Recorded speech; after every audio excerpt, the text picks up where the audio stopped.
Après que les enfants d'Israël furent entrés en Canaan et que la guerre eut cessé, tout le peuple se rassembla à Shilo pour y dresser la tente d'assignation. Josué 18, 1.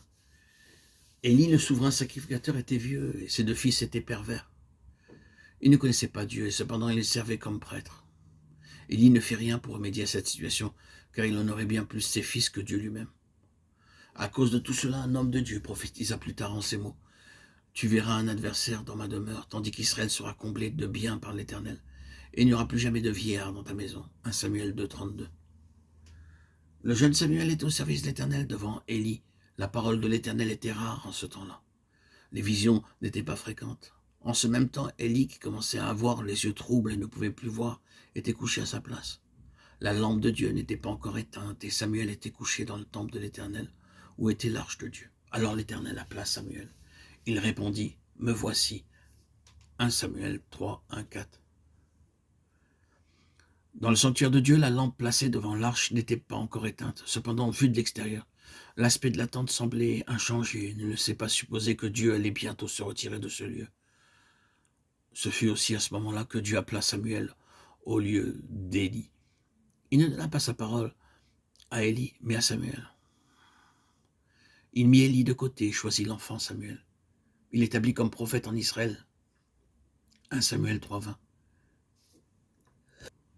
Quelque temps après, l'arche fut retirée de la tente qui était à Shilo. Cela est relaté dans 1 Samuel 4, 3. Le peuple rentra au camp et les anciens d'Israël dirent « Pourquoi l'Éternel nous a-t-il laissé battre aujourd'hui par les Philistins ?» L'on cherchait à Shilo l'arche de l'alliance de l'Éternel. Qu'elle vienne au milieu de nous et qu'elle nous délivre de la main de nos ennemis. Le peuple d'Israël était engagé dans une bataille avec les Philistins et il pensait que si seulement l'arche pouvait être apportée au milieu d'eux, il serait victorieux. C'est pourquoi l'arche fut retirée de la tente de Dieu à Shilo et emmenée sur le champ de bataille. Lorsque l'arche arriva dans le camp, tout Israël poussa de grands cris de joie. 1 Samuel 4, 5. Nous voyons ainsi que dans des temps de difficulté, le peuple pensait bénéficier de quelques avantages en possédant l'arche. Mais en définitive, même l'arche fut prise. Ils supposaient qu'en ayant l'arche avec eux, Dieu serait tenu de les aider, car pouvait-il les abandonner? Cependant, Dieu n'agit pas selon leur attente. Il permit leur défaite et même la prise de l'arche par leurs ennemis. 1 Samuel 4, 10, 11. Oh, combien est importante cette question. Si quelqu'un s'imagine pouvoir être victorieux en répétant en vain des paroles telles que « Au nom du Seigneur », Dieu est certainement avec nous. Il commet là la même erreur que firent les Israélites. La nation d'Israël furent battus par les Philistins parce qu'ils avaient oublié de régler la question de leur péché. Ils ne s'étaient pas souvenus que tant que leur péché n'était pas réglé, ils ne pourraient jamais être victorieux. Ils ignoraient leur état de rébellion à l'égard de Dieu, tandis qu'ils rêvaient à la victoire en apportant l'arche au milieu d'eux.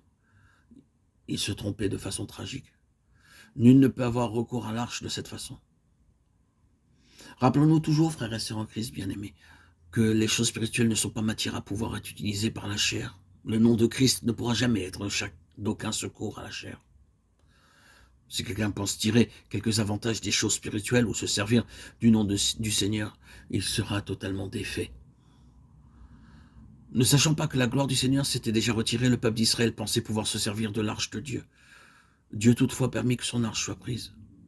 Comprenons bien que le Seigneur ne laissa pas la tente de Shilo parce que l'arche avait été prise, mais plutôt que l'arche fut prise parce que le Seigneur avait premièrement abandonné Shilo.